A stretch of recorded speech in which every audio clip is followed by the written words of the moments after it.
I know they're going back and forth. I don't know. Yeah, I don't think they would matter. If he wants to make some money, Floyd want to make some money. It's not about the number. If it was about the number, we could have started talk. I would have tell you, I'm not just interested. It make no sense for me. It's not my what I'm looking at right now. How many of those shots from Francis can you take? Tyson Fury, if you're talking clean, Tyson Fury only took one. Everything else, Tyson was able to roll with. Big Francis only had to hit him one time. Like, that's a compelling story, in my opinion. Mike Tyson said that the matchup between Jake Paul and Francis Ngannou might not be the most balanced or logical fight, but it would still attract massive attention and generate huge revenue. He mentioned that the curiosity around who would win makes it an exciting spectacle. Tyson reportedly believes that the unpredictable nature of this fight would easily draw fans from both the boxing and MMA worlds. Now, Mike, I know you're such a big MMA fan. You know, I've been to UFC fights and I see you sitting octagon side. I can't help but wonder, if you had gotten into MMA as a young man, as a teenager, instead of boxing, how do you think your career would have went, Mike? Hey, I had no idea, but I'm really enthused about the MMA, you know, because not thinking, I had no idea that Raphael, who's from a background of MMA, would know so much about boxing. I had no idea. You know, only thing I know about great boxing is the great Ed Joffa, who was a legendary boxer who happened to be Brazilian, but never knowing, just not being conscious that he would know that much about boxing. Do you think you could have learned all the wrestling moves and the takedown defense and could have been a champion in something like the UFC? I could have done all that stuff. But once someone stepped on my foot, I would have tapped out. My feet are my weak spot. You step on my feet, I'm going to tap out. Francis Ngannou himself says that even offering him a fight with Jake Paul is a complete disrespect to his name and legacy. He explains that Jake hasn't earned the right to share a ring with someone who's been at the top of combat sports. Ngannou adds that this kind of offer is not only insulting, but also shows how far entertainment has drifted from real fighting. So we think about you to fight Jake, to replace Javante. I'm like, who's Jake? You know, like, I was so confused, you know, like, I wasn't expecting that at all. And he said, yeah, Jake Paul, you know, he's fighting. And I'm like, no, bro, come on. Don't disrespect me like that. And then they even say, like, even come out after and say, and what if the number are good? He sent out some number. I'm like, it's not about the number. If it was about the number, we could have started talk. I would have tell you, I'm not just interested. It make no sense for me. It's not my what I'm looking at right now. Chael Sonnen reacts to Jake Paul, possibly fighting Francis Ngannou, with both amusement and curiosity. He says this would be a fascinating matchup, not because it's competitive, but because it would show how durable Jake really is. Sonnen jokes that Tyson Fury, one of the toughest heavyweight champions in the world, was dropped by just one clean shot from Ngannou. If Fury, who outweighs Jake and has years of experience in heavyweight boxing, could barely survive Ngannou's power, then Jake might be in serious danger. Sonnen adds that Jake's confidence and willingness to take on fighters far above his level is entertaining, but facing someone like Francis is an entirely different story. He emphasizes that Jake doesn't have the size, power, or chin of Tyson Fury, and if Fury could only take one punch, it's hard to imagine Jake taking even that. So when Francis tells this story, that Nikista's offering him the fight, but he's just not hearing it that way. Like, all right, you said you need help, and you called me, and I'm happy to help you, but you know what is it that I can do? So when Francis finally realizes it, he not only says no, he says he was offended. He said, Jake, you want me to bite Jake? Jake who? I said, Jake Paul. He said, that makes no sense. That's the last thing I would want to do right now. It's the last thing that I'm looking for. And, all right. Now, that is a good and comical story. And I think that Jake Paul deserves a lot of credit for that. I would have really liked if that match would have gotten booked. I mean, I think that would just solve so many problems from a storyline perspective. And there's this story going on out there that and it has to do with courage. Now, how you ever question a combat athlete's courage, I think, is hard. How you ever question a boxer's courage, right? Where you've only got two things you can do, and they're both involve bludgeoning. You can't even grab a hold of the guy or try to squeeze him. You can only bludgeon and be bludgeoned back. I think you're got an uphill battle to question somebody.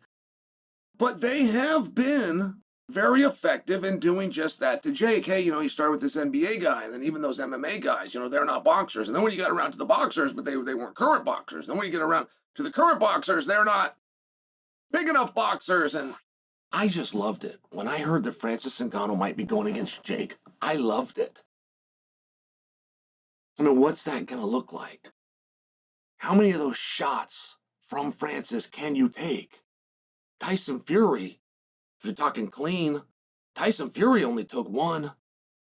Everything else, Tyson was able to roll with. Big Francis only had to hit him one time. Like, that's a compelling story, in my opinion. Francis Ngannou is not only heavier, but also vastly more powerful than anyone Jake Paul has ever faced. While Gervonta Davis is a lightweight fighter with explosive speed and timing, Ngannou is a heavyweight built on raw strength and knockout force. Analysts point out that if Jake truly wants to face Francis, he must completely rebuild his training camp. This means not only increasing his muscle mass, but also preparing his body to absorb punches from a man who weighs over 260 pounds. Jake would have to adjust everything, from footwork and endurance drills to his sparring sessions. Fighting a lightweight requires sharp reflexes and movement, but fighting a heavyweight like Ngannou requires durability, balance, and raw strength. Experts say Jake cannot treat this as another influencer boxing event. He would need months of specialized preparation under top boxing coaches. It would be something unique. It would be something incredible. It's the same reason that I would be intrigued by a Jake Paul versus Anthony Joshua fight, although I would never advise Jake Paul to take a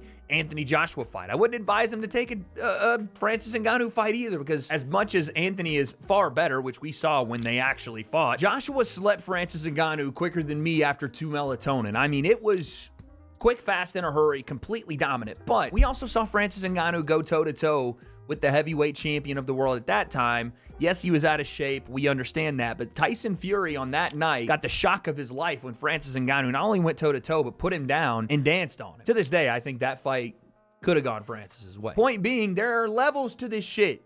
Not just in boxing, but in combat in general. And the size difference Francis would have over Jake would be incredible, but it would have been a great event, and a lot of people would have tuned in. Francis, though, is saying that's not happening. How can they go from like Gervonta Davis to Francis Ngannou? Like, I mean, Gervonta Davis is a fantastic boxer, but and is a one-shot knockout artist. But come on, like the weight different and everything, it make no sense. It's a good point. I mean, obviously, Francis is right about the weight difference, but it's a good point in general for what do you do next? Jake has sparred guys like Shakur Stevenson, Ray Ford, Montana Love to try to prepare for Tank Davis. And even if you book this fight on December 12th or December 19th, that's still a completely different fight than you were going into. Completely different matchup, size-wise, skill-wise, the things that you're going to need to even try to compete if it's someone like a Francis Ngannou or even an Andre Ward or whoever else. Not just the fight style is different, but the size is different. Boxing analyst and former champion Tim Bradley reveals that the cancellation of the Jake Paul versus Gervonta Davis fight affected more than just the two fighters. According to Bradley, promoters, broadcasters, event organizers, and marketing partners all suffered financial losses due to the sudden end of the deal. The fight was expected to generate millions through pay-per-view sales and sponsorships. Bradley explains that Tank's legal issues and ongoing controversies forced networks and sponsors to back away, fearing damage to their brand reputations. Everyone involved had already spent money on promotion, production planning, and logistics, and now those investments are gone. Bradley says this situation exposes how fragile the business side of boxing can be. When a fighter's image gets tarnished, everyone who invested in the event ends up paying the price. Look, Tank, let's get on Tank real quick. You gotta be the dumbest dude, in the history of boxing, bro. $40 million, dog, down the drain. You gotta be the dumbest dude I've ever seen in the history of boxing, bro. Seriously. I'm like, $40 million, bro.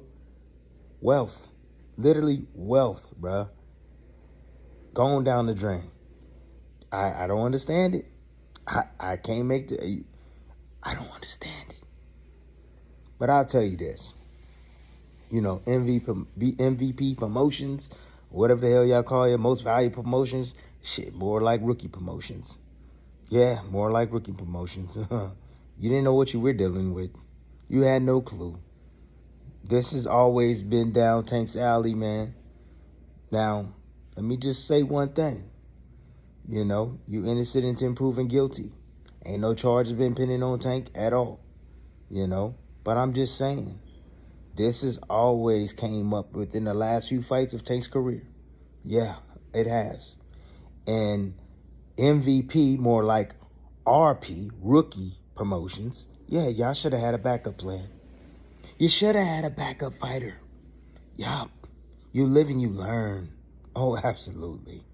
You live and you learn. You should have had a plan B, just in case this man,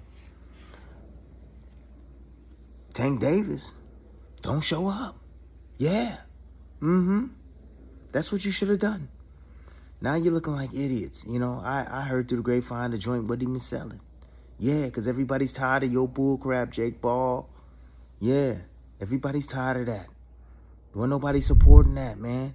Daniel Cormier, the former UFC heavyweight champion, discusses the absurdity of Jake Paul calling out Francis Ngannou. He argues that boxing and MMA are two completely different sports, requiring different skills, timing, and mental approaches. Cormier points out that Jake has never fought a professional boxer of real experience. Most of his opponents have been MMA fighters, celebrities, or retired athletes. Now Jake wants to face Ngannou, who, despite being an MMA fighter, just went toe-to-toe with Tyson Fury and nearly beat him in a boxing ring. Cormier questions Jake's motives, suggesting it's more about publicity than genuine competition.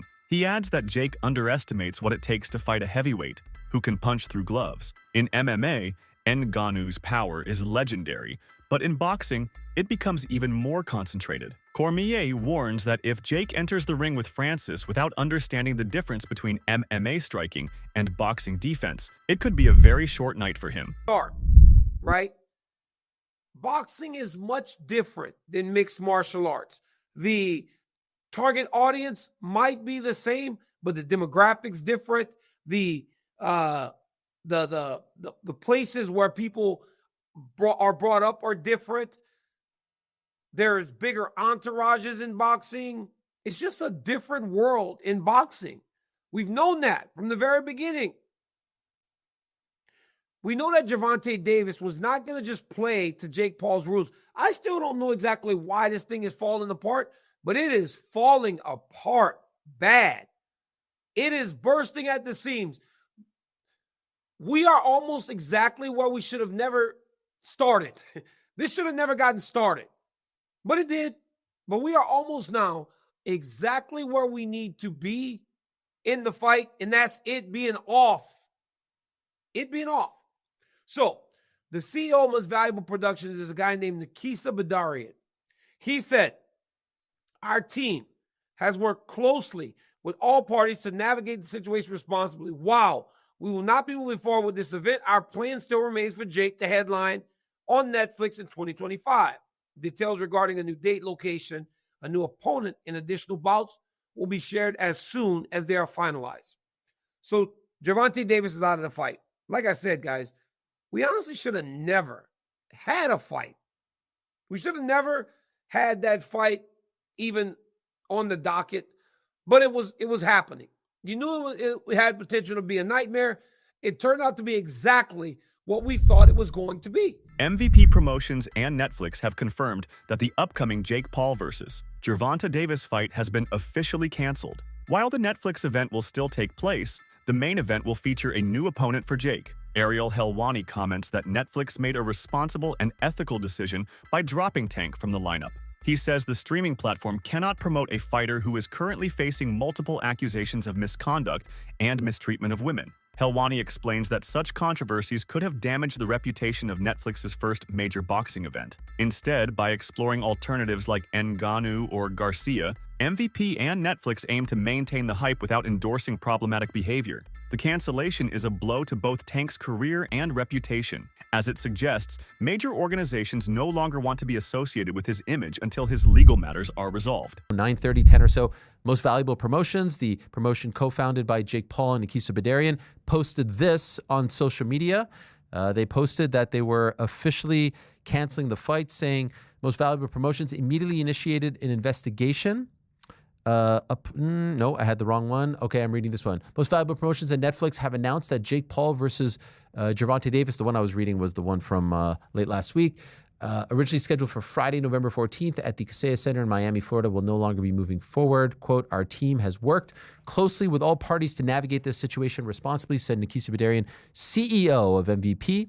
While we will not be moving forward with this event, our plan remains for Jake Paul to headline an event on Netflix in 2025. And that is what I'm hearing as well. They want him to fight in December. That is the hope. And they're actively looking for a opponent. More on that in a moment. Details regarding a new date, location, Jake's opponent, and additional bouts will be shared as soon as they are finalized. We thank Netflix, Cancellation Center, Seminole Hard Rock and Hotel and Casino for their partnership. Then there's some information about, fans who purchase tickets. You can see all of this online.